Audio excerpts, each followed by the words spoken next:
வாக்யஜ்ஞேன கல்பதாம்.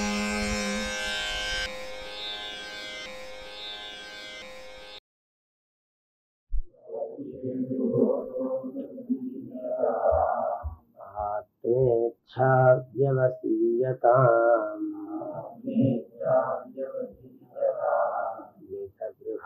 பூர்ணம் விநிர்கம்யதாம்.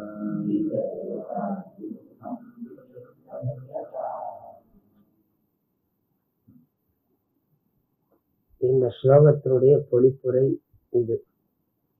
அதாவது வேதமானது எப்பொழுதும் கற்கப்பட வேண்டும்.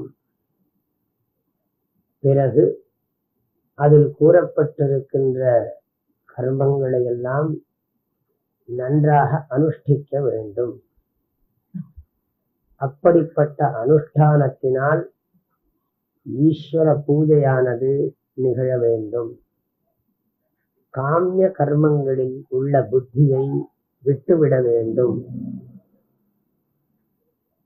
பிராயஷ்சித்த கர்மங்களிலும் புத்தியை விட்டுவிட வேண்டும்.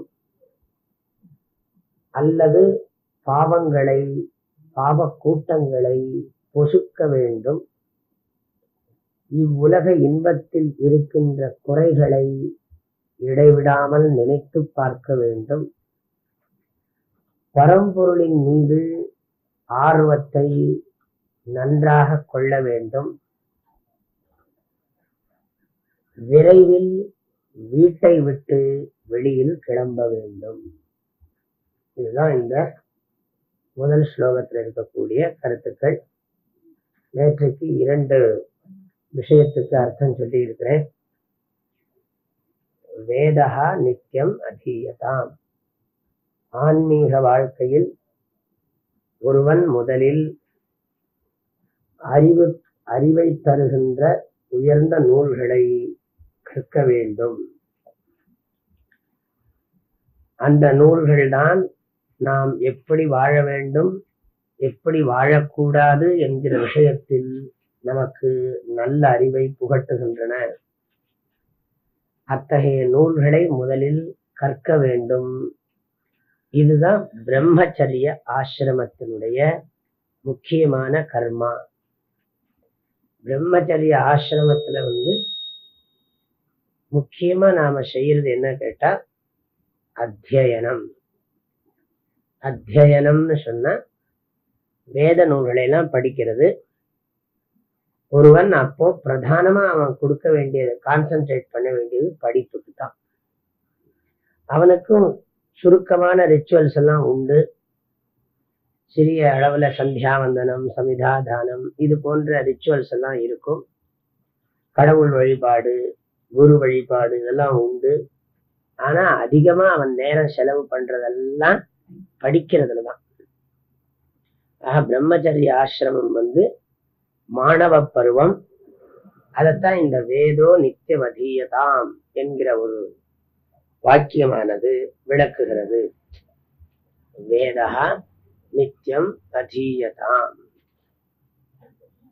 அடுத்தது, அப்படி வேதத்தை நன்றாக கற்ற பிறகு ஒருவன் முறைப்படி இல்லறத்தை ஏற்று அந்த வேதங்களில் சொல்லப்பட்டிருக்கிற பல்வேறு வகையான சடங்குகளை எல்லாம் செய்ய வேண்டும். தது உதிதம் கர்ம சு அனுஷ்டீயதாம். அதில் கூறப்பட்டிருக்கிற கர்மங்களை எல்லாம் நன்றாக கடைபிடிக்க வேண்டும். நேற்றைக்கு அதை பற்றி விளக்கி இருக்கிறேன். நித்திய கர்மா, நைமித்திக கர்மா, காமிய கர்மா, பிராயஷ்சித்த கர்மா, பிரதிஷித்த கர்மா. பிரதிஷித்த கர்மாவை செய்யவே கூடாது. காமிய கர்மத்தையும் பிராயஷ்சித்த கர்மத்தையும் விட்டு விடுவது நல்லது. நித்திய நைமித்திக கர்மத்தை விடாமல் செய்து வர வேண்டும். ஆக நித்தியம் நைமித்திகம்ங்கிற 2 கர்மாவை மாத்திரம் செய்து கொண்டிருந்தால் போதும். மற்ற கர்மாவை செஞ்சாகணும்னு கட்டாயம் கிடையாது. காமிய கர்மாவும் பிராயஷ்சித்த கர்மாவும் ஒருவன் செய்தே ஆக வேண்டும் என்று சாஸ்திரம் வற்புறுத்தவில்லை. நமக்கு வேண்டுமானால் குற்ற உணர்ச்சி இருக்கிறதுனால பிராயஷ்சித்த கர்மாக்களை எல்லாம் பண்ணலாம். ஆனா பிராயஷ்சித்த கர்மமோ காமிய கர்மமோ பண்ணித்தான் ஆகணும் என்று கட்டாயம் கிடையாது. ஆனா நித்திய கர்மாவையோ நைமித்திய கர்மாவையோ ஒரு பொழுதும் பண்ணாமல் இருக்கவே கூடாது.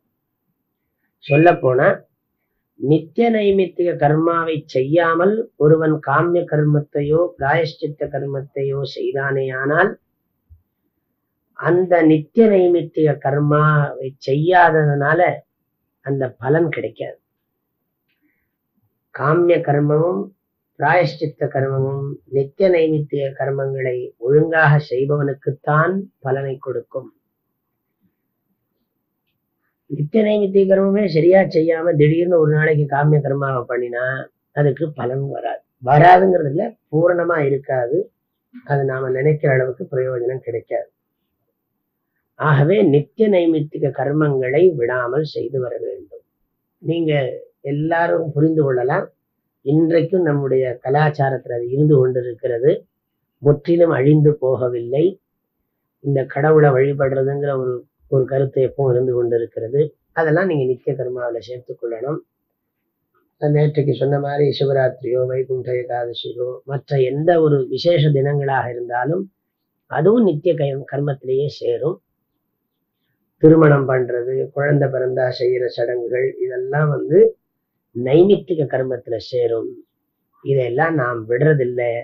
ஆனா இதெல்லாம் ஒழுங்கா ஸ்ரத்தையோட பண்ணணும். தலைவிதியேன்னு பண்ணக்கூடாது. இது நம்முடைய கலாச்சாரத்துல இருக்கக்கூடிய ஒரு சிறந்த ஒரு விஷயம். இதை நாம பிடித்தாலும் பிடிக்காவிட்டாலும் இதை செய்து பழகிறது நல்லது. இதை செய்யாம நாம் எந்த வகையிலும் முன்னேற முடியாது என்று சாஸ்திரம் சொல்லியிருக்கு. ஆக தது உதித்தம், அந்த வேதத்தில், தஸ்மின் வேதே உதித்தம், அந்த வேதத்தில் கூறப்பட்டிருக்கிற கர்மங்களை அனுஷ்டீயதாம், சு அனுஷ்டீயதாம்னா அங்க வைகல்ய ரஹிதம்ங்கிறாங்க. சுன்னா அதுக்குரிய அங்கங்கள் எல்லாம் இருக்கு. எல்லாத்துக்கும் அக்ஷதான் சமர்ப்பயாமி, வஸ்திரார்த்தம் அக்ஷதான் சமர்ப்பயாமி, உபவீதார்த்தம் அக்ஷதான் சமர்ப்பயாமி, தட்சிணார்த்தம் அக்ஷதான் சமர்ப்பயாமி சொல்லிட முடியுமா? எல்லாவற்றுக்குமே அந்த எதை சொன்னாலும் அதுக்கு நாம ஒரு அக்ஷதையை போடுறதுன்னு ஒரு பழக்கம் வச்சிருந்தோம். வரிசையா எல்லாத்துக்குமே அக்ஷதையை போட்டு முடிச்சுடக்கூடாது. ஏதோ சில விஷயங்கள்ல நம்ம அக்ஷதையை போடலாம். எல்லாத்துக்குமே அக்ஷதையை போட்டு அதை முடிச்சிடக்கூடாது. கேக்குறதாமா?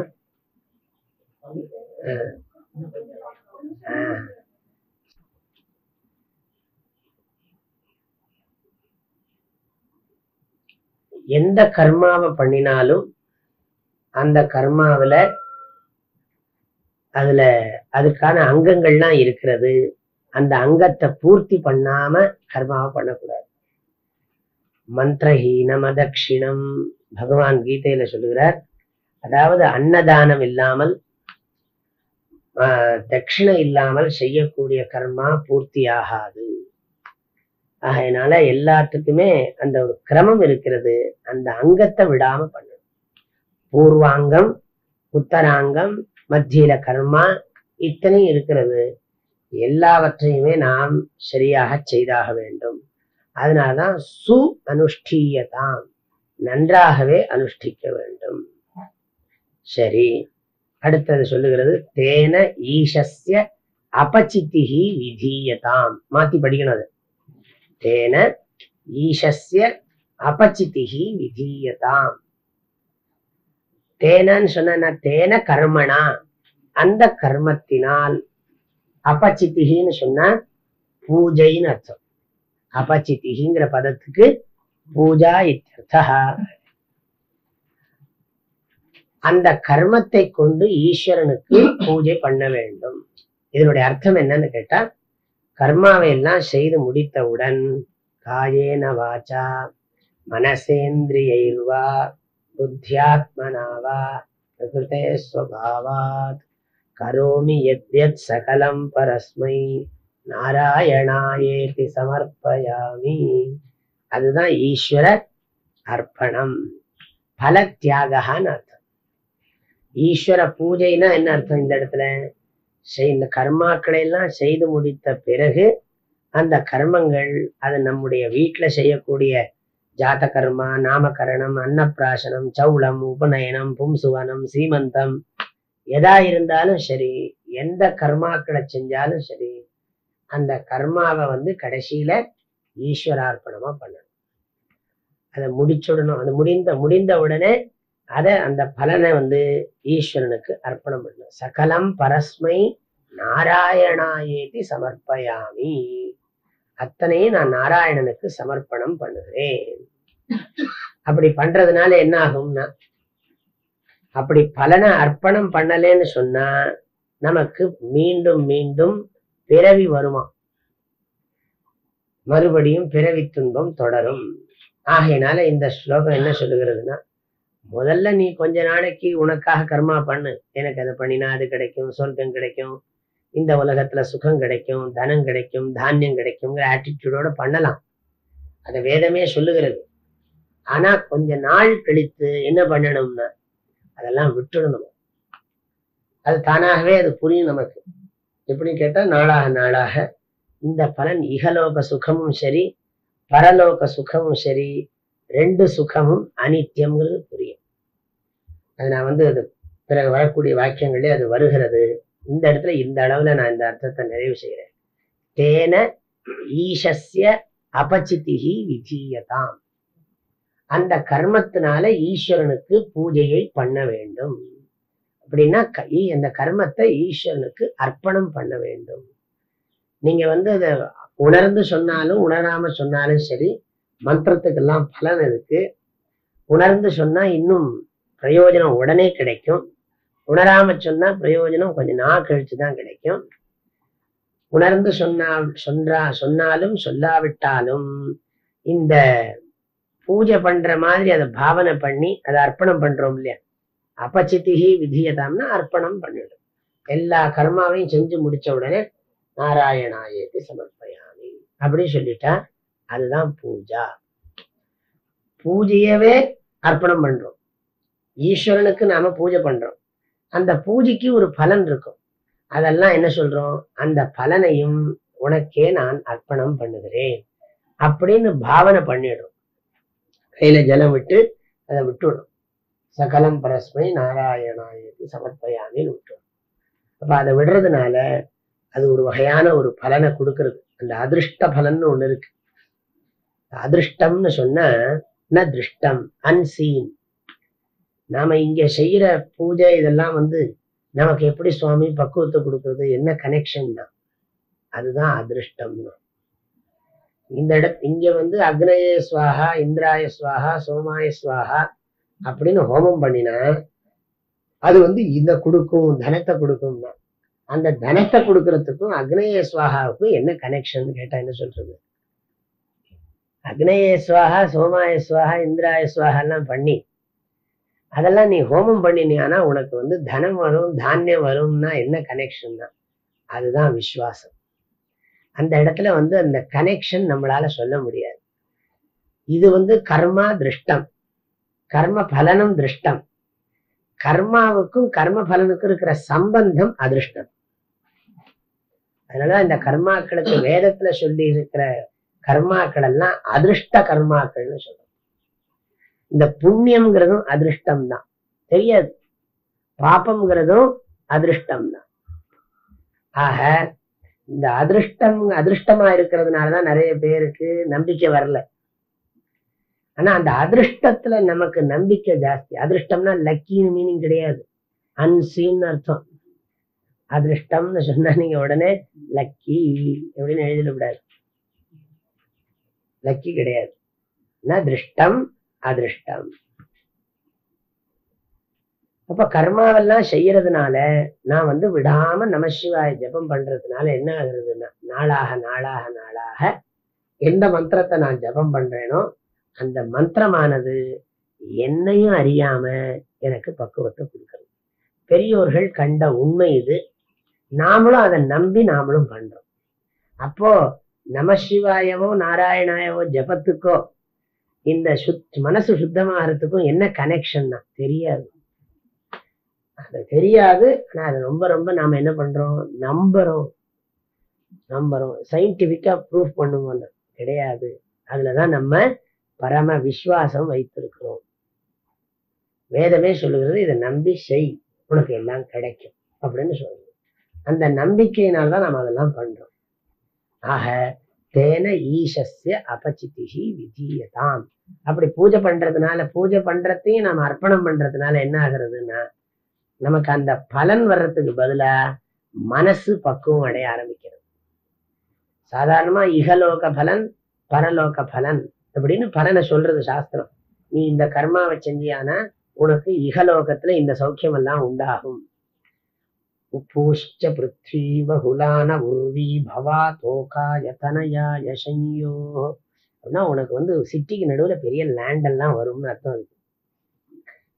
உனக்கு பூஷ்ட பிருத்வி பகுலான உர்வி பவா தோகா யதனயா யசையோ, உனக்கு எல்லா விதமான அம்சங்களும் எல்லாம் கிடைக்கும். இந்த உலகத்துக்குள்ள உனக்கு நீ நினைச்ச இடம் கிடைக்கும், உனக்கு பணம் கிடைக்கும், உனக்கு பதவி கிடைக்கும், இப்படி எல்லாம் மந்திரங்கள்லாம் சொல்றது. ஆக இகலோக சௌக்கியம் பரலோக சௌக்கியம், அங்க போனேன்னா உனக்கு சொர்க்கம் கிடைக்கும், இப்படி எல்லாம் சாஸ்திரம் சொல்லி வச்சிருக்கு. ஏன்னா இவனுக்கு ஆசை இருக்கு. ஆசை இருக்கிற மனிதனை எப்படி திருப்புறது? நீ இதெல்லாம் கிடைக்கும்னு சொல்லித்தான் வேதம் திருப்பணும். எடுத்த உடனே இதெல்லாம் அனித்தியம்னு வேதம் சொல்லல. ஆமாமா இதெல்லாம் வேண்டியதுதான், நம்ம நினைக்கிற மாதிரியே அதுவும் சொல்றது. ஆமாமா இதெல்லாம் ரொம்ப ரொம்ப வேண்டியதுதான், எல்லாம் அவசியம்தான், இது இல்லாம வாழ முடியுமா என்ன அப்படின்னு சொல்லி நம்ம கூடவே சேர்ந்து பேசி நம்மளை அப்படியே திருப்புறது. நாளாக என்ன பண்றதுன்னா, இந்த கர்மாக்கள்ல 2 விதமான பலன் இருக்கு. ஒரு பலனுக்கு பேரு முக்கிய பலன்னு பேரு, இன்னொரு பலனுக்கு பேரு அவாந்தர பலன்னு பேரு, பை ப்ராடக்ட். இப்போ இந்த முக்கிய பலம் அவாந்தர பலம். இப்ப நம்ம இந்த சத்கர்மாக்களை எல்லாம் செய்யறோம். என்ன வேணும்னா தனம் தானியம் பசும் பகுபுத்திர லாபம் இதெல்லாம் வேணும்னு சொல்லித்தான் பண்றோம். வேதமோ நல்லா ஸ்துதி பண்றது. எங்க பார்த்தாலும் எந்த வேதத்துல இருக்கிற பாகங்கள் எல்லாம் பார்த்தா தேஜஸ்வி யசஸ்வி பிரம்மவர்ச்சசி ஸ்யாமிதி பிராங்காஹோ துர்திஷ்ணியாதுத்சர்பேத். உனக்கு தேஜஸ் வரும், உனக்கு யசஸ் வரும், உனக்கு பிரம்மவர்ச்சஸ் வரும், உனக்கு பிரஜைகள் வரும். அன்னவானன்னாதோ பவதி மகான் பவதி பிரஜயா பசுபிர் பிரம்மவர்ச்சசேனா மகான் கீர்த்தியா. உனக்கு அது கிடைக்கும் இது கிடைக்கும் சொல்லி நமக்கு ரொம்ப இது பண்றது. ஆனா இதெல்லாம் கிடைக்கும் சொல்லி சொல்றதுனால நாமளும் இந்த கர்மாவை பண்றோம். ஆனா இந்த கர்மா அந்த பலன் கிடைக்கிறது இல்லையா, பிரஜா பசு தனம் தானியம் அது இருக்கு இல்லையா, அது முக்கிய பலன். ஆனா அவாந்தர பலன் என்னன்னா, நம்மளே அறியாம நம்ம மனசுக்கு பக்குவம் வந்துட்டு இருக்கும், நமக்கு தெரியாது. அந்த சித்த சுத்திங்கிறது அவாந்தர பலன். ஆக தனதானிய சமிருத்தி எல்லாம் முக்கிய பலன். இகலோக பரலோக பலம்ங்கிறது முக்கிய பலன்.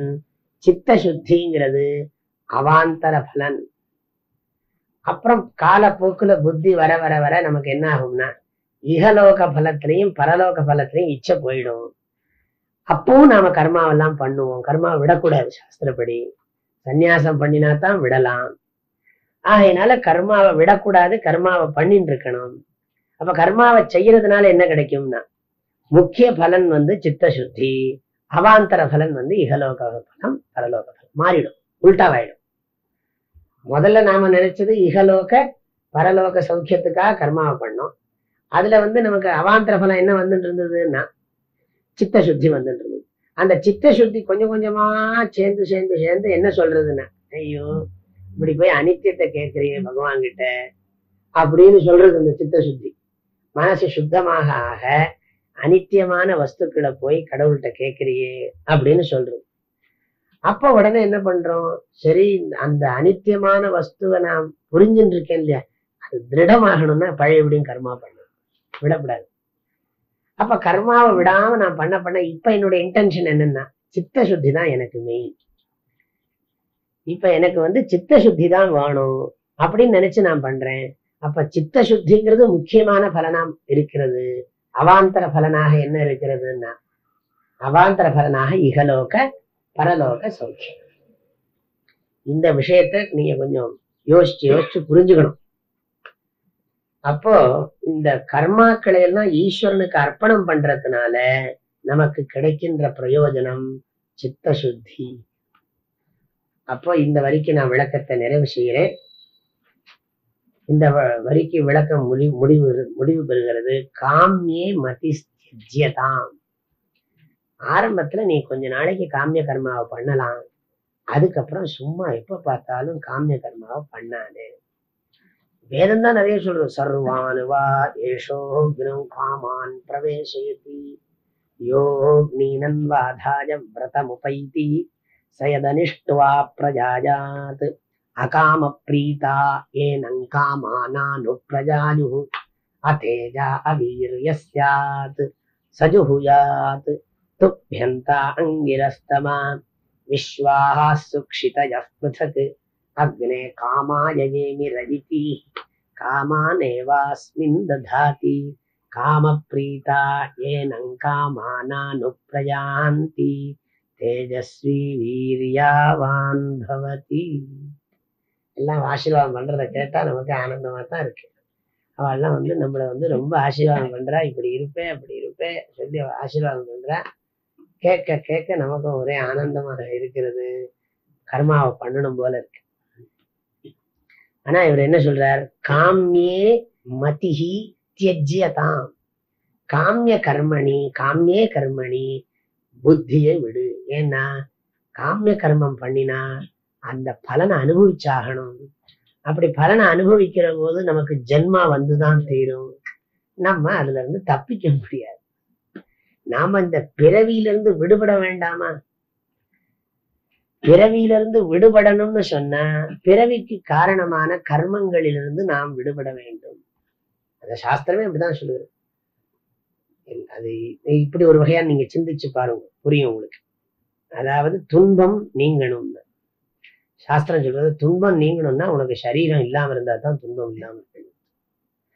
உனக்கு என்னைக்கு அவனோட உடம்பு இருக்கிற வரைக்கும் துன்பத்தை துன்பத்துல இருந்து தப்பிக்க முடியாது. அப்ப உடம்பு இருக்கிற வரைக்கும் துன்பம் இருக்கும். அப்ப துன்பம் இல்லாம இருக்கணும்னா என்ன ஆகணும்? எனக்கு உடம்பே இருக்கக்கூடாது. உடம்பே இல்லாம இருந்தா தான் நான் தூக்கத்துல எப்படி உடம்பே அபிமானம் இல்லையோ இல்லையோ அது மாதிரி உடம்பே இல்லைன்னா தான் எனக்கு துக்கம் இல்லாம இருக்கும். அப்ப உடம்பு இல்லாம பண்றதுக்கு என்ன பண்றதுன்னா, உடம்பு இல்லாம பண்ணணும்னா உனக்கு வினை பயன்கள் இருக்கக்கூடாது. நிறைய வினை பயன்கள் இருந்தா என்ன ஆகும்னா உடம்பு வரத்தான் செய்யும். கர்ம பலன் இருக்கிற வரைக்கும் சரீரம் வந்து கொண்டேதான் இருக்கும், தடுக்க முடியாது. சரி, கர்ம பலனை அழிக்கிறதுக்கு என்ன பண்றதுன்னா, கர்ம பலன் தான் நிறைய இருக்கு, அதை அழிக்கிறதுக்கு என்ன பண்றதுன்னு தத்துவ ஞானம் பெறணும். யதைதாம்சி சமித்தோக்னி பஸ்மசாத் குருதே அர்ஜுன ஞானாக்னி சர்வ கர்மாணி பஸ்மசாத் குருதே ததா. ஸ்லோகத்தோட அர்த்தம் என்னன்னா, எப்படி நெருப்பானது விறகு கட்டைகளை எரித்து சாம்பலாக்குகிறதோ அப்படி ஞானமானது கர்மங்களை எல்லாம் எரித்து சாம்பலாக்குகிறது. தத்துவ ஞானம் வராத வரையில் நமக்கு கர்ம பலன் அழியாது. கர்ம பலன் அழிந்தால் தான் ஜன்மா இல்லாமல் போகும். ஜன்மா இல்லை என்றால் தான் துன்பம் இல்லாமல் போகும். இப்படி ஒரு வகையான வியாக்கியானம். நான் இதுவே முடிஞ்சுதான் நான் சொல்லல, இப்படி ஒரு வகையான சிந்தனை உண்டு. ஆக துக்கம் நாசமாக வேண்டும் என்றால் சரீரம் இருக்கக்கூடாது. சரீரம் இல்லாமல் இருக்க வேண்டுமானால் கர்மம் அழிய வேண்டும். கர்மம் அழிய வேண்டுமானால் ஞானம் வர வேண்டும். ஞானம் வந்தால்தான் கர்மங்கள் அழியும். கர்மங்கள் அழிந்தால்தான் பிறவி உண்டாகாது. பிறவி உண்டாகாமல் இருக்க வேண்டுமானால் பிறவி உண்டாகாது. பிறவி உண்டாகவில்லை என்றால் துன்பமும் இல்லை. இதுதான் கனெக்ஷன். ஆனா இங்க எதுக்காக இது சொல்றாருன்னா, நீ இப்படி காமிய கர்மத்துல உனக்கு இச்சை அதிகமா இருந்தது சொன்னா பிறவி மீண்டும் மீண்டும் தொடரும். ஆரம்பத்துல கொஞ்ச நாளைக்கு பண்ணு, நான் அதை வேண்டான்னு சொல்லல. ஆனா போக போக போக நீ என்ன பண்ணணும்? காமிய கர்மத்தை விடணும். பகவான் கீதையில சொல்றார், காமியானாம் கர்மணாம் நியாசம் சந்நியாசம் கவயோ விதுஹு. காமிய கர்மங்களை எல்லாம் நீ விடுறதுதான் சந்நியாசம் அப்படின்னு ஒரு அர்த்தம் சொல்றார். அப்படி ஒரு சிலர் சொல்லுகிறார்கள்னு சொல்றார். நிறைய சந்நியாசத்தை சொல்றார், 4 விதமா சொல்றார். காமிய கர்மங்களை விடுவதுதான் சந்நியாசம், இல்ல கர்ம பல தியாகம் பண்றதுதான் சந்நியாசம் அப்படின்னு சில பேர். இல்ல கர்மா எல்லா கர்மாவும் துக்கத்தை தான் கொடுக்கறது, அதையே தியாகம் பண்ணணும்னு ஒரு சிலர். யஜ்ஞதான தப கர்மாவை தியாகம் பண்ணக்கூடாதுன்னு சிலர் சொல்லுகிறார்கள்னு சொல்லுவார் பகவான். இந்த ஸ்லோகத்துல நாம பாக்குற இந்த வாக்கியம், காமியே மதிஹி தியஜ்யதாம். காமிய கர்மாவில புத்தியை விடு, ஆனா நித்திய நைமித்திய கர்மா விடக்கூடாது. நித்திய நைமித்திய கர்மாக்களை செய்து கொண்டுதான் இருக்க வேண்டும். பாபௌக பரிதூயதாம். ஓகான்னு சொன்னா கூட்டம், பாப ஓகான்னு சொன்னா பாப ஓகான்னு சொன்னா பாவ குவியல். பரிதூயதாம்னா நன்கு பொசுக்கப்பட வேண்டும். பாவ குவியல் நன்கு பொசுக்கப்பட வேண்டும்ங்கிறதுக்கு 2 விதமா அர்த்தம் பண்ணலாம். ஒன்று, பிராயஷ்சித்த கர்மாக்களையும் விட்டுவிடு. பிராயஷ்சித்த கர்மாவெல்லாம் எத்தனை பண்ணி முடிக்கிறது, எத்தனை ஜென்மாவில எத்தனை பாவம் பண்ணுவோமோ யாருக்கு தெரியும். அதனால நான் பிராயஷ்சித்த கர்மா பண்றேன், பிராயஷ்சித்த கர்மா பண்றேன், பிராயஷ்சித்த கர்மா பண்றேன்னு சும்மா பிராயஷ்சித்தம் பண்ணிட்டே இருக்கியே. எத்தனை நாளை நீ பண்ண, எத்தனை ஜென்மாவில எவ்வளவு பாவம் பண்ணிருக்கு யாருக்கு தெரியும். அநாதி அவித்யா வாசனையா பிரவர்த்தமானே அஸ்மின் மகதி சம்சார சக்கரே விசித்ராபிஹி கர்மகதிபிஹி விசித்ராசு பசுபக்ஷி மிருகாதி யோனிஷு புனః புனः அநேகதா ஜனித்வா கேனாபி புண்ணிய கர்ம விசேஷேன இதானீந்தன மனுஷ்ய ஜென்ம பிராப்தவதா. அதனால மம ஜென்மாபியாசாத்து அப்படிதான் ஆரம்பிக்கிறது. அப்புறம் சங்கல்பம் புரியுறதா பாருங்க. மம ஜென்மாபியாசாத்து ஜென்ம பிரபிருத்தி ஆரம்பிச்சிருந்து ஏதத் க்ஷண பரியந்தம், இந்த க்ஷணம் வரைக்கும், பால்யே வயசி கௌமாரே யௌவனே வார்த்தகேச்ச ஜாகிரத் சொப்ன சுஷுப்தி அவஸ்தாசு மனோவாக்காய கர்மேந்திரிய ஞானேந்திரிய வியாபாரைஹி காமக்ரோத லோபமோக மதமாத்சர்யாதிபிஹி சம்பாவிதானாம் சர்வேஷாம் பாபானாம் சத்யா அபனோதனார்த்தம். உடனே அது போகணுமா, இத்தனை ஜென்மாவில பண்ண பாவம் எல்லாம் அப்படின்னு சொல்லி ஆவணி வட்டத்துல சங்கல்பம் பண்றோம். அது வாத்தியார் சொல்றது அவருக்கும் புரியாது, இவ்வளவு சங்கல்பம் பாருங்க, இத்தனை நீளமா சொல்லி வச்சிருக்கு. அப்ப எத்தனையோ ஜென்மாவில நாம எவ்வளவோ பாவம் பண்ணியிருக்கோம், அத்தனைக்கும் பிராயஷ்சித்தம் பண்ணி முடிக்கிற காரியமா என்ன. ஆகையினால பிராயஷ்சித்த கர்மாவையும் விடுன்னு ஒரு மீனிங் சொல்லலாம். இன்னொரு மீனிங், சித்த சுத்திக்காக நீ கர்மத்தை பண்ணு. பாபம்னா இந்த இடத்துல என்ன அர்த்தம்னா ராகத்வேஷம், விருப்பு வெறுப்பு, வேண்டா விருப்பும் வெறுப்பும் அந்த வில்லங்கத்தாலே விளையும் ஜனனம் நர்த்தாய்மான. இந்த விருப்பு வெறுப்பு தான் நம்முடைய மனசுல இருக்கக்கூடிய அழுக்கு என்று சாஸ்திரம் சொல்லுகிறது. ராகத்வேஷ மலம்னு பேரு, ராகத்வேஷ மலம். இது நீங்கணும்னா என்ன பண்ணணும், நம்முடைய கர்மாவை எல்லாம் ஈஸ்வரார்ப்பண புத்தியோட பண்ணணும். ஆக கர்ம யோகம் சொல்லப்பட்டிருக்கு. அப்ப ஈஸ்வரார்ப்பண புத்தியோட நாம செய்ய கர்மத்துக்கு பேரு கர்ம யோகம்னு பேரு. நித்திய கர்மத்தையும் நைமித்திக கர்மத்தையும் நாம் ஈஸ்வரார்ப்பண புத்தியோட பண்ணினா அதுக்கு பேரு கர்மயோகம்னு பேரு. அது என்ன ஆகும்னா இந்த பாவ குவியலை எல்லாம் அது பொசுக்கி தள்ளும். இந்த பாவ குவியல் நீங்கும். கர்மயோகத்தினால் பாப ஓகா பரிதூயதி, பாபௌக பரிதூயதாம். பவ சுகே தோஷா அனுசந்தீயதாம். இந்த பாபம் இருக்கிற வரைக்கும் மனசுல நல்ல விவேகமே வராது. நிறைய ராகத்வேஷம் இருக்கிற ஆள்கிட்ட நீங்க அனலைஸ் பண்ணி பாரு, நீ கொஞ்சம் விவேகத்தோட சிந்தனை பண்ணி பாருன்னு சொல்லி பாருங்க, புரியாது. நிறைய ராகத்வேஷம் மனசுல இருக்கிறவனுக்கு, அந்த ராகத்வேஷத்துக்கு ரொம்ப சத்தியத்துவம் கொடுத்திருக்கிறவனுக்கு, லைக்ஸ் அண்ட் டிஸ்லைக்ஸ், அதுக்கு ரொம்ப ரொம்ப சத்தியத்துவம் கொடுத்துருக்கிறவங்கிட்ட நீங்க இதெல்லாம் அனலைஸ் பண்ணி பாரு, டிஸ்கிரிமினேட் பண்ணி பாருன்னு சொன்னா புரியவே புரியாது. அப்பதான் நீங்க புரிஞ்சுக்கணும், அந்த அந்தःகரணத்துல ஏதோ பாபம் இருக்கு. அந்தःகரணத்துல ஏதோ பாபம் இருக்கிறதுனாலதான், பாபம்னா என்ன அர்த்தம்? ராகத்வேஷம் தான் அர்த்தம். அதுக்கு எத்தனையோ அது காரணம். அந்த பாபம் போகல. என்னைக்கு அவனுக்கு உள்ளத்துல இருக்கிற பாபம் நீங்குகிறதோ அப்பதான் எல்லாம் உண்மை விளங்கும். பாப நிவர்த்தி ஆனாதான் அவனுக்கு விவேகமே வேலை செய்யும். நம்ம எல்லாருக்கும் விவேகம் இருக்கு, தெரியாமையா இருக்கு. இதெல்லாம் இந்த வாழ்க்கை நிலைச்சதில்லை, நம்ம ரொம்ப நாளைக்கு ஒண்ணும் இருக்க போறது இல்லை, எல்லாம் விவேகம் இல்லாமையா இருக்கு.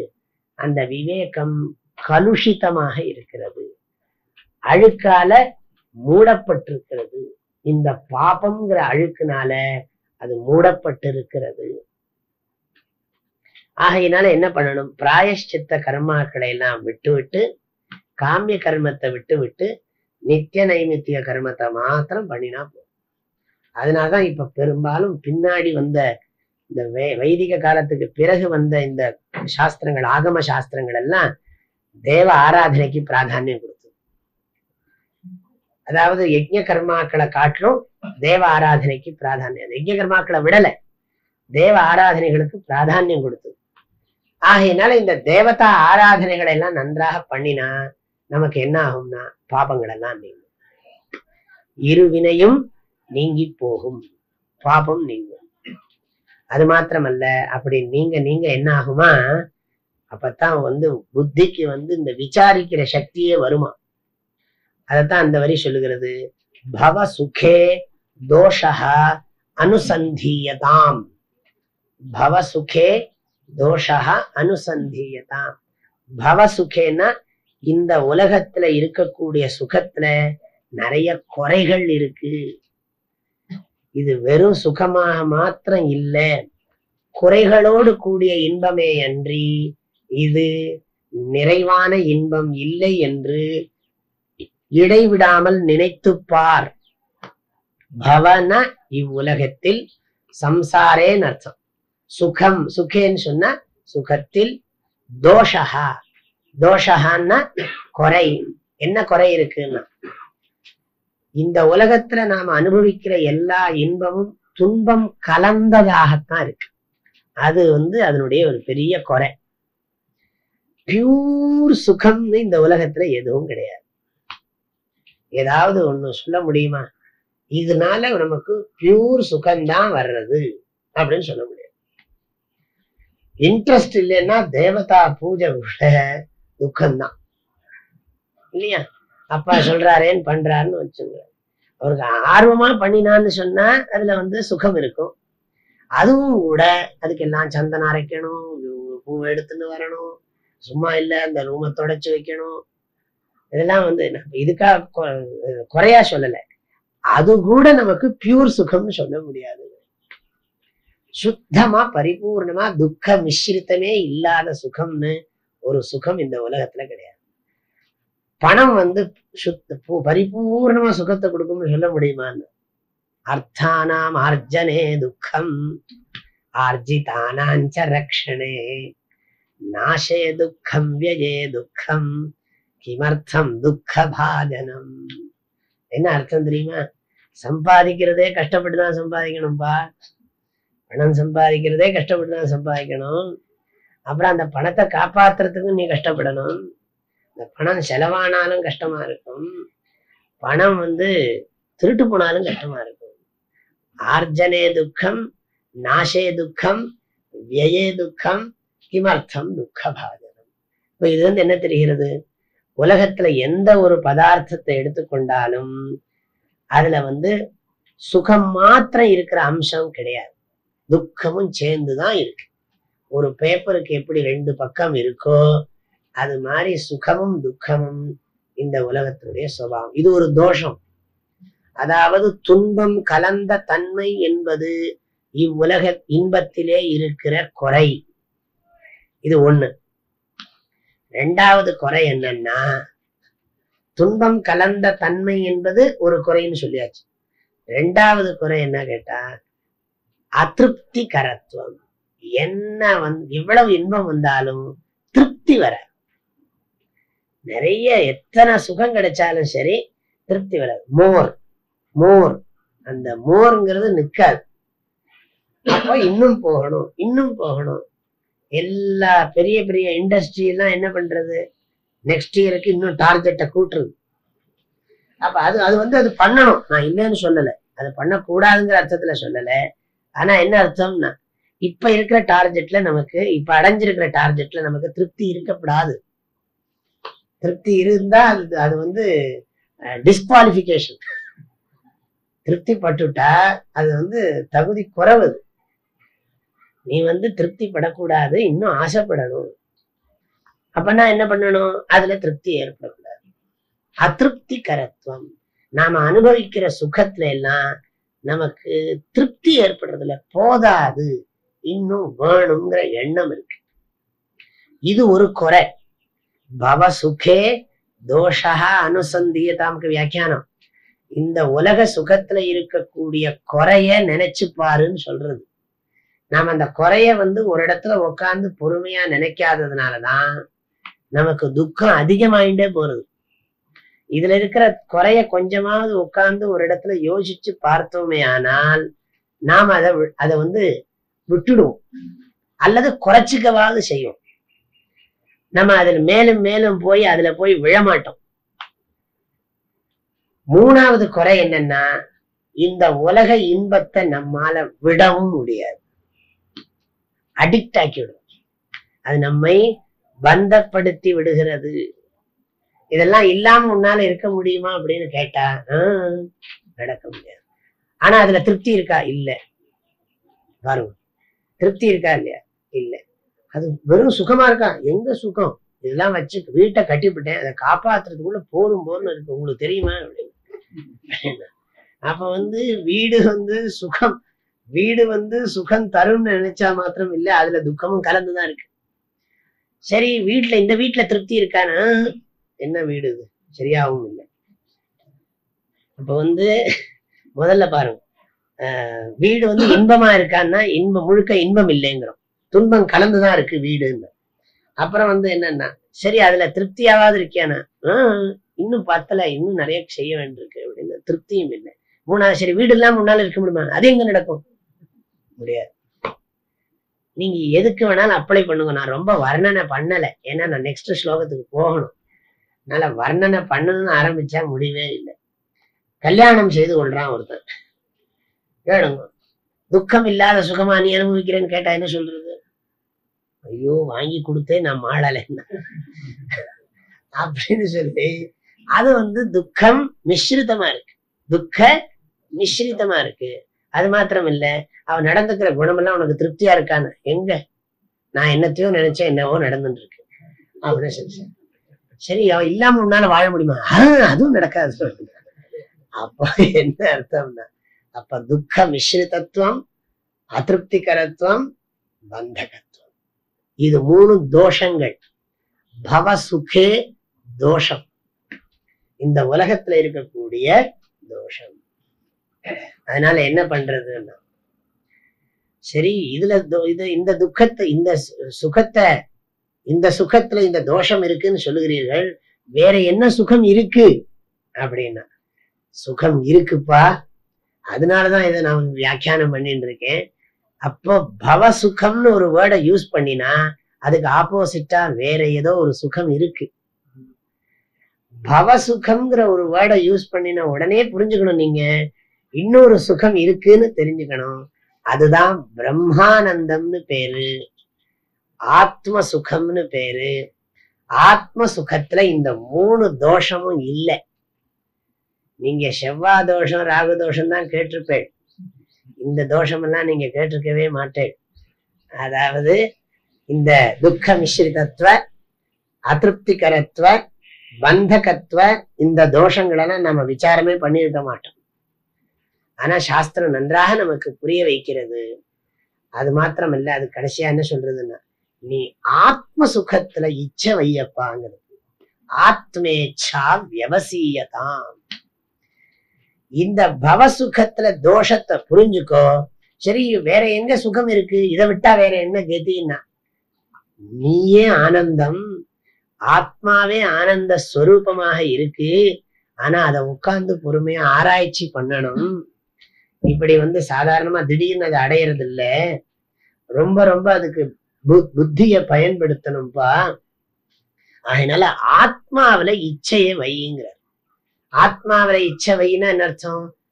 ஆத்ம சுகத்துல இச்சை வை. ஆத்ம சுகத்தில் உனக்கு இச்சை உண்டாகட்டும். யாக்ஞவல்கியர் மைத்ரேயிக்கு சொல்லுகிறார் பிருஹதாரண்யகத்துல. இந்த மைத்ரேயி யாக்ஞவல்கியருக்கு மைத்ரேயி காத்தியாயினின்னு 2 ஒய்ஃப். இவர் என்ன சொல்றார், இவருக்கு அந்த பெரிய மகா ஞானி யாக்ஞவல்கியர். அவர் ஒரு சமயத்துல கிரகஸ்தாசிரமத்தை விட்டு சன்னியாசாசிரமத்துக்கு போக ஆசைப்பட்டார். அது அந்த காலத்துல அதெல்லாம் சம்பிரதாயம். இப்படி போகும் பொழுது எல்லாம் இருக்கிற சொத்தை பிரிச்சு கொடுத்தார். என்ன சொத்து இருந்திருக்க போறது அவருக்கு, இருக்கிறதுனாலதான் வந்திருக்கும். அதை பிரிச்சு கொடுத்தார். காத்தியாயினி அக்செப்ட் பண்ணிவிட்டார். சரி போயிட்டு வாங்க, நல்லா உங்க ஆசிரமத்தை நீங்க அனுஷ்டானம் பண்ணுவோம் சொல்லிவிட்டா காத்தியாயினி. இந்த மைத்ரேயி மாத்திரம் நீங்க வீட்டை விட்டுட்டு சன்னியாசம் வாங்கிட்டு போறேன்னு சொன்னா அதுல ஏதோ உங்களுக்கு வேற ஏதோ இதை காட்டிலும் பெரிய சுகம் இருக்கு. இல்லாட்டி நீங்க வீட்டை விட்டுட்டு இப்படி சன்னியாசம் வாங்கிக்க போக வேண்டிய அவசியம் இல்லை. அப்படிப்பட்ட எந்த விஷயத்தை நாடி தாங்கள் போகிறீர்கள்? அவர் சொன்னார், நான் ஞான நிஷ்டைக்காக போறேன் அப்படின்னார். அந்த ஞானத்தை எனக்கு சொல்லிக் கொடுக்க முடியுமான்னு கேட்டாலும் மைத்ரேயி. அப்படி கேட்ட உடனே, நீ சிஷ்யா இருந்தா நான் சொல்லிக் கொடுக்க தயார். அவளும் சொன்னா, உங்களுக்கு எது முக்கியமோ அது எனக்கு, இந்த வீடு வாசல்லாம் எனக்கு முக்கியம் இல்லை, உங்களுக்கு எது ரொம்ப முக்கியமோ அதே தான் எனக்கும் வேணும், நானும் உங்களுடைய சிஷ்யாக இருக்கிறேன், எனக்கு உபதேசம் பண்ணுங்கள் அப்படின்னு சொன்ன உடனே அவர் உபதேசம் பண்றார். அந்த விஷயத்தை இந்த ஆத்மேச்சாவில சொல்றேன். எதுக்கோ எதையோ கனெக்ட் பண்றேன்னு நினைக்காதீங்க. ஆத்மேச்சா வியவசியதாம்ங்கிறதுல சொல்லுகிறார், அம்மா மைத்ரேயி, நீ நினைச்சுட்டு இருக்க நான் உன் பேர்ல அன்பு வச்சிருக்கேன்னு. உண்மையிலேயே நான் சொல்றேன், உனக்காக நான் உன் பேர்ல அன்பு வைக்கல, எனக்காகத்தான் நான் உன் பேர்ல அன்பு வச்சேன். நீயும் எனக்காகத்தான் அன்பு வச்சேன்னு நீ நினைக்காத. நீயும் எனக்காக வைக்கல, உனக்காகத்தான் நீ என் மேல அன்பு வச்ச. நம்ம எல்லாம் குழந்தைகள் பேர்ல அன்பு வச்சது குழந்தைங்களுக்காக குழந்தைகள் பேர்ல அன்பு வைக்கல, நமக்காகத்தான் குழந்தைகள் பேர்ல அன்பு வச்சோம். ஆத்மனஸ்து காமாய சர்வம் பிரியம் பவதின்னு. என்னுடைய அர்த்தம் என்ன கேட்டா, எல்லாரும் தன்னுடைய நிம்மதிக்குத்தான் இன்னொருத்தரை டிபெண்ட் பண்றானே தவிர அவங்களுக்காக வேண்டிய அவங்கள இது பண்றது கிடையாது. எல்லாருக்கும் தன்னுடைய சுகத்துலதான் இச்சை இருக்கு. எல்லோருக்கும் தன்னுடைய சுகத்துலதான் இச்சை இருக்கு. தனக்கு சுகம் தருகிறவர்களை தான் நேசிக்கிறான். தனக்கு சுகம் தரலேன்னு வச்சுங்க, என்னதுன்னா டைவர்ஸ். தனக்கு சுகம் தரலைன்னா என்ன அர்த்தம்னா டைவர்ஸ் ஆயிடும். அப்ப இதுல இருந்து என்ன தெரிகிறது? தனக்கு சுகம் தருகிறவர்களை தான் நேசிப்பது வழக்கம். இது உலகத்தினுடைய சுபாவம். அதனால சொல்லுகிறார், இப்படிப்பட்ட நம்முடைய உண்மை வடிவத்தை நாம் தெரிந்து கொள்ள வேண்டாமா? நமக்காகத்தானே நாம் எல்லாவற்றையும் நேசிக்கிறோம். அப்படி என்றால் நான் யார்? அந்த மந்திரமே சரிவா சொல்றது. ஆத்மாவா அரே திரஷ்டவ்ய ஸ்ரோதவ்யோ மந்தவ்யோ நிதித்தியாசித்தவ்யா. மைத்ரேயி அரேங்கிறார். அரேன்னா அடியேன்னு அர்த்தம். அரே ஆத்மாவா, இந்த ஆத்மாவை நாம் அறிந்து கொள்ள வேண்டும். அதை பத்தி கேட்க வேண்டும், அதை நினைக்க வேண்டும், அதை தியானம் பண்ண வேண்டும் என்று சொல்லுகிறார். அதை நம்ம இங்க ஞாபகப்படுத்துறேன். ஆத்மேச்சா வியவசியதாம். ஆத்ம சுகத்தை நாம் அறிய விரும்ப வேண்டும், அதுக்கு ஆசைப்படணும். இந்த உலக சுகத்துல இருக்கிற ஆசையை விடணும், அந்த பிரம்ம சுகத்துல நமக்கு இச்சைய உண்டு பண்ணிக்கணும்னு அர்த்தம். சரி, பிரம்ம சுகத்துல இச்சைய உண்டு பண்ணிக்கணும்னா என்ன பண்ணணும்? அடுத்த வரிதான் ரொம்ப கொஞ்சம் கடினமானது. நிஜ கிருஹாத் தூர்ணம் வினிர்கம்யதாம். அப்படின்னா, உனக்கு இருக்கிற இந்த பிரச்சனையெல்லாம் விட்டு நீ வீட்டை விட்டு வெளியில போங்கிற. நீங்க ரெண்டா ரொம்ப ஜாக்கிரதையா புரிஞ்சுக்கணும். என்னடா அது, நம்ம இதை படிக்க வந்தோம் முதல் ஸ்லோகத்திலேயே கடைசி வரியில இப்படி சொல்லி இருக்கேன். நிஜ கிருஹாத்துன்னா என்ன அர்த்தம்? ஆத்ம சுகத்தை தெரிந்து கொள்ள வேண்டும் என்றால், அதை அறிந்து கொள்ள வேண்டும் என்றால் அதுக்கு நாம நிறைய பிரயத்தனம் பண்ணணும். அதுக்கு நிறைய நமக்கு ரெஸ்பான்சிபிலிட்டிஸ் எல்லாம் இருந்தா விசாரம் பண்ண முடியாது. ஏன்னா ஆத்ம சுகத்தை தெரிஞ்சுக்கணும்னா வேதாந்த விசாரம் பண்ணணும். அது வரப்போகிறது. இப்ப வேதாந்த விசாரம் பண்ணணும்னு சொன்னா நமக்கு நிறைய பொறுப்புகள் விவகாரங்கள்லாம் இருந்தா ஒன்னும் பண்ண முடியாது. திடீர்னு மூணாவது பேரன் ரெண்டாவது பிள்ளையோட மூணாவது பையனுக்கு திடீர்னு காலில் ஒரு இது ஏற்பட்டு கொடுத்து ஆஸ்பத்திரியில இருக்கான். யாருமே இல்லையா, நான் தான் போக வேண்டியிருக்குன்னு போயிட்டு இருக்காரு. 75 வயசு தாத்தா. ஏன்னா இவர் தான் ஆத்துல ஒருத்தர் இருந்தாருனால போயிட்டு இருக்காரு. சரி, இதெல்லாம் இருக்கிறதானே, இதெல்லாம் நல்லது தானே அப்படின்னு நம்ம சொல்லுவோம். ஆனா அவருக்கு என்னன்னா லைஃப் ஜென்மா வீணா போயிட்டு இருக்கு. சாஸ்திரத்தினுடைய திருஷ்டியில, நீங்க லௌகிக திருஷ்டியில அவங்களுக்கு என்னன்னா அவர் இதெல்லாம் செய்யணுமே, இப்படிலாம் ஒருத்தர் இருக்கணுமே, எல்லாருக்கும் காரியம் ஆகணும். அவர் காரியம்தான் இவாளுக்கு ஆகணுமே தவிர அவருக்குன்னு என்ன இருக்குன்னு தெரியும் யாரும் யோசிக்கிறது கிடையாது. இவரும் பாவம் அபிமானத்தை விட முடியல, போய்கொண்டிருக்க. ஆனா உபனிஷத் இந்த ஸ்லோகம் சொல்லுகிறது நிஜ கிருஹா, வீட்டிலிருந்து தூர்ணம் விரைவில் வினிர்கம்யதாம் அப்படின்னு என்ன அர்த்தம்? எல்லார்ட்டையும் அம்மா தாயே நமஸ்காரம், குழந்தைகளே உங்களுக்கு எல்லோருக்குமே ஒரு ஆசீர்வாதம், வேண்டுகோள், அகம் சந்நியாசி பவாமி இப்படி சொல்லணுமா? வீட்டுல சொல்லிட்டு தான் சன்னியாசி ஆகணும். வீட்டுல எல்லாரையும் கூப்பிட்டு நான் சன்னியாசம் வாங்கிக்க போறேன், நீங்க எல்லாரும் க்ஷேமமா இருங்கோ, எல்லாம் எப்படி இந்திரன் சௌக்கியமா இருக்கானோ இவர்கள்லாம் இந்த லோகத்துல எல்லாம் சௌக்கியமா இருக்கிறார்களோ அப்படிலாம் நீங்க எல்லாரும் நன்றாக இருங்கள், நான் சன்னியாசம் வாங்கிக்க போறேன்னா எல்லாரும் நமஸ்காரம் பண்ணி போயிட்டு வாங்கன்னு சொல்லணும். சன்னியாசம் வாங்கி கொள்ளாதீர்கள்னு சொல்லக்கூடாது, சொன்னா பாவம். சாஸ்திரம் எல்லாம் டெக்னிக்கா எல்லாம் நல்லா வச்சிருக்கு. அதனாலதான் சன்னியாசம் வாங்கிக்கிறேன்னு சொன்னா அதெல்லாம் பண்ணாதேன்னு சொல்லக்கூடாது. அதுக்கு மாத்தா வேற ஏதாவது சொல்லணும். என்னன்னா அதெல்லாம் அப்படி இல்ல, இது என்னாச்சு, இந்த பேங்க்ல ஒரு பணம் கொடுக்கணும் என்னாச்சு அப்படி இப்படின்னு பேச்ச மாத்தணுமே தவிர, இந்த பேச்ச மாத்த தெரியணுமே தவிர நேரடியா நீ சன்னியாசம் வாங்கிவிடான்னு சொல்லுங்க. ஆக சன்னியாசம் பண்ணணும்னு அர்த்தம். ஆனா நீங்க என்ன புரிஞ்சுக்கலாம்னா எல்லாரும் சன்னியாசம் பண்ண முடியாது. அதனால நிறைய வேலைகளை எல்லாம் குறைச்சிக்கணும்னு அர்த்தம். அளவா குறைச்சுக்கிண்டா போதும். முடிஞ்சா சன்னியாசம் பண்றது, எல்லாருக்கும் சன்னியாசம் பண்ண முடியாது. ந கர்மணா ந பிரஜயா தனேன, கர்மத்தினால மோட்சம் வராது, குழந்தைகளால நமக்கு மோட்சம் வராது, பணத்தினாலேயும் நமக்கு நிம்மதி வரப்போறது இல்லை அப்படின்னு சொல்லி என்ன பண்ணுகிறார்கள்? தியாகேன அமிர்தத்வமா நசு ஏகே, தியாகே நைக்கேனான்னு கூடாது, தியாகே நைக்கே, தியாகேன ஏகே அமிர்தத்வமானசு. ஏகேன்னா கஷ்டித், யாரோ ஒருத்தர் தான், இந்த கர்மத்தினால கிடையாது, பிரஜையினால கிடையாது, தனத்தினால கிடையாதுன்னு சொல்லி யாரோ ஒருத்தர் தான் சந்நியாசம் பண்றாரு. எல்லாரும் பண்றது இல்லை. ஆனா நம்ம என்ன பண்றதுன்னா, இப்ப நான் உங்களுக்கு எப்படி ஐடியா சொல்றது? சுவாமிஜி நிஜகிருஹா தூர்ணம் வினிர்கம்யதாம் உறுத்துறதேன்னா இந்த வாக்கியம் இருக்கு, நிஜகிருஹாத்து தூர்ணம் வினிர்கம்யதாம் அப்படின்னா நீங்க ஞாபகம் வச்சுக்கணும். வீட்டை விட்டு வெளியில போறதுன்னா என்ன அர்த்தம்? அட்லீஸ்ட் காலையில 7 மணிலேருந்து 8 மணிக்கு கிளாஸுக்காவது வரும். 7 மணிலேருந்து 8 மணிக்குள்ள கிளாஸுக்கு இதுதான் தூர்ணம் வினிர்கம்யதாம். சீக்கிரம் கிளாஸுக்கு போகணும். அப்புறம் என்ன, அப்புறம் நம்ம காரியம் இருக்கவே இருக்கு. அப்புறம் நான் பழையபடியும் பந்தம் தான். 8:30 மணில இருந்து அப்புறம் பந்தம் ஆரம்பிச்சிடும். அப்புறம் காலம்பரை 1 மணி நேரம் சன்னியாசம், தினம் காலையில் 1 மணி நேரம் சன்னியாசம் பண்ணுகிறோம். எல்லாத்தையும் விட்டுட்டு விசாரத்துக்காக வரோம். அதாவது இதுக்குன்னு நம்ம டயத்தை டெடிகேட் பண்ணணும்னு அர்த்தம். அவ்வளவுதான். இந்த வேதாந்த விசாரத்துக்கு, தத்துவ விசாரத்துக்காக நாம் நேரத்தை கொஞ்சம் ஒதுக்கணும்னு அர்த்தம். அதுக்கு பேர் இங்கிலீஷ்ல குவாலிட்டி டைம். குவாலிட்டி டைம், அதாவது அதெல்லாம் பேரு குவாலிட்டி டைம்ங்கிறது ஒரு பிரசித்தமான வாக்கியம். அதாவது குழந்தைகளுக்காக நீங்க குவாலிட்டி டைம் கொடுக்கணும்.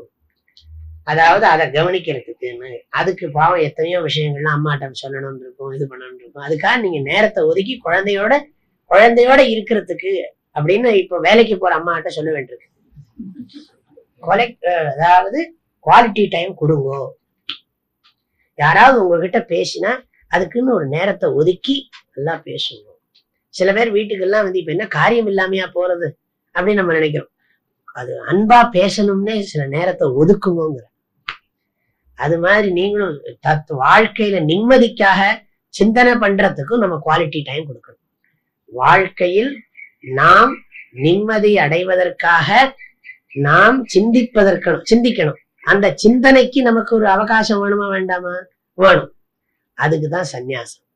முழுக்க சந்நியாசம் பண்ணினா ரொம்ப நல்லது. அப்படி பண்ண முடியலன்னு சொன்னாலும் இன்னும் தப்பு கிடையாது. சந்நியாச புத்தி வேணும். சந்நியாசம் பண்றோமோ இல்லையோ, சந்நியாசி மென்டாலிட்டி அது வேணும் நமக்கு.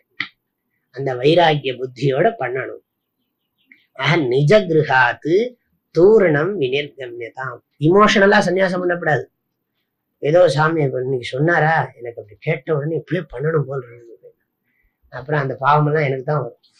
நேரம் வந்து எனக்கு வந்து சேரும். அப்படிலாம் பண்ணிடாதீங்க. அவர் கேட்ட உடனே எனக்கு ஒரே ஒரு இன்னைக்கு நிஜங்கிற அப்படிலாம் வந்துடாது லேஸ்ல.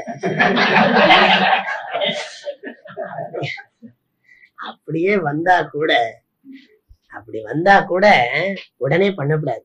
இன்னைக்கு சன்னியாசம் பண்ணணும்னு தோணித்துன்னா 2 வருஷம் போஸ்ட்போன் பண்ணணும். 2 வருஷம் போஸ்ட்போன் பண்ணி நம்ம மனசை நல்லா வாட்ச் பண்ணி அதுக்கப்புறம் சன்னியாசி ஆனோம்னா அந்த நிஷ்டை நல்லா இருக்கும். இல்லாட்டி திடீர் சன்னியாசம் பண்ணிட்டோம்னா அப்புறம் வந்து திரும்ப ஆசிரமத்தை மாற்ற முடியாது. மேல போனதுக்கு அப்புறம் இப்படி இந்த நேரம் உள்டாவா திரும்ப முடியாது. அப்படி திரும்பினா நம்ம போன கிரமத்துக்கே நம்ம தர்மத்துக்கே ஹானி. அது இந்த இமோஷனல் ரெனன்சியேஷன் கூடாது. ரொம்ப யோசிச்சு, ஒரு தடவைக்கு 100 தடவை யோசிச்சு, நான் ஒரு தடவைக்கு 10 தடவை சொல்லல, ஒரு தடவைக்கு 100 தடவை வேணும்னா 1000 தடவை கூட யோசிங்க, தப்பு கிடையாது.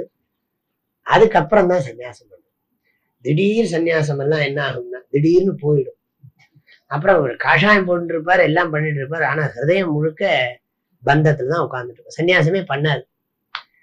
அது சன்னியாசம் பண்ண என்னன்னா புறத்திலே துறவி, அகத்திலே நிறைய பற்றுன்னா. அந்த கரணம் அடங்க துறப்பதுவே எந்த துறவிலும் நன்று அப்படின்னு சொல்லியிருக்கு. இப்ப சன்னியாசம் பண்றதுன்னா உடனே பண்ணக்கூடாது. இப்ப இதெல்லாம் வந்து நிஜ கிருஹா தூர்ணம் விநிர்கம்யதாம்ங்கிறது சன்னியாச ஆசிரமத்தை சொல்லுகிறது. பிரம்மச்சரிய ஆசிரமத்தை பார்த்தோம், கிரகஸ்தாசிரமத்தை பத்தியும் இதுல சொல்லப்பட்டது. அப்புறம் இந்த பாபௌக பரிதூயதாம் பவசுகே தோஷோனுசந்தீயதாம், இதெல்லாம் கிரகஸ்தாசிரமத்தினுடைய கடைசி பாகத்துல சிந்திக்கிறது. அப்புறம் ஆத்மாவில இச்சையை கொண்டு வீட்டை விட்டு கிளம்ப வேண்டும். சரி, வீட்டை விட்டு கிளம்பின பிறகு என்ன பண்றது? அதுதான் அடுத்த ஸ்லோகம் சொல்லுகிறது. நிறைய சிந்திக்கிறதுக்கு நிறைய விஷயங்கள் இருக்கு. இருந்தாலும் நான் வந்து சுருக்கமாகவே தான் சொல்றேன். சங்கசத்சு விதீயதாம்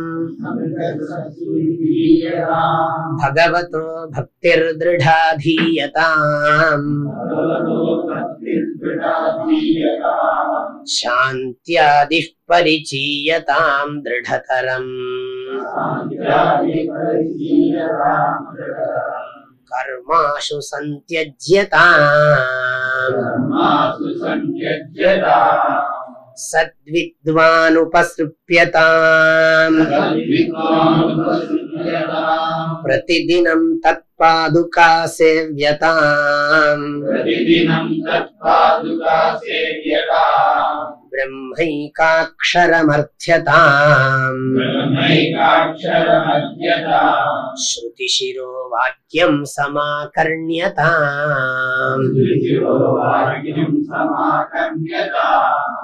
சங்கசத்சு விதீயதாம் பகவதோ பக்திர் திருடாதீயதாம் சாந்த்யாதிஷ் பரிச்சீயதாம் திருடதரம் கர்மாஷு சந்த்யஜ்யதாம் சத்வித்வானுபஸ்ருப்யதாம் பிரதிதினம் தத் பாதுகா சேவ்யதாம் பிரம்மைகாக்ஷரமர்த்யதாம் ஸ்ருதிசிரோ வாக்கியம் சமாகர்ண்யதாம்.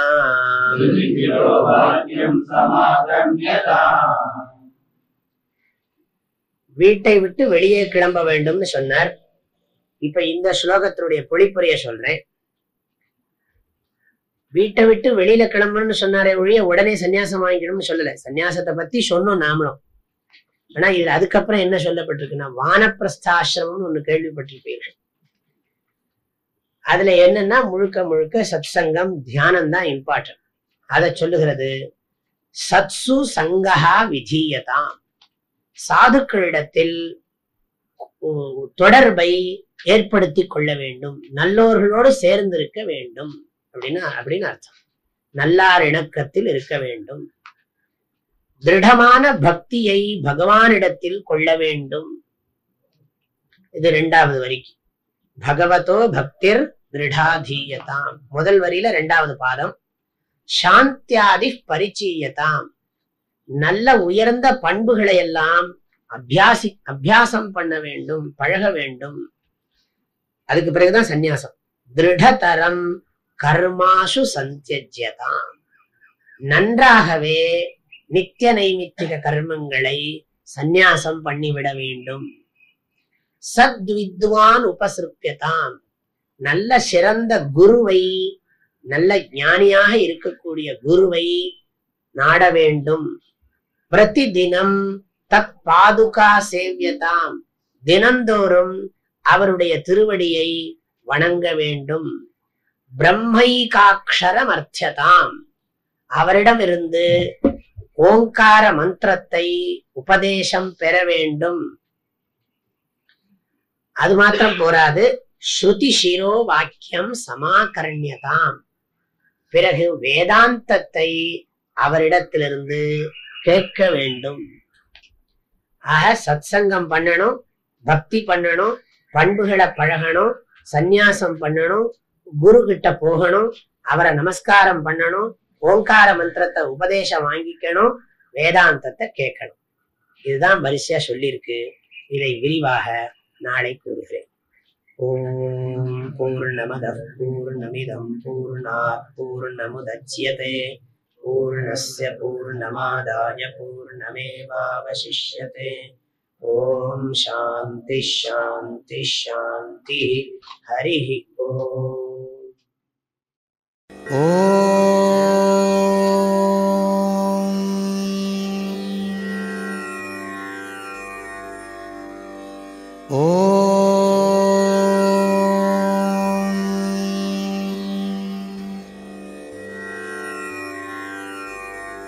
ஓம்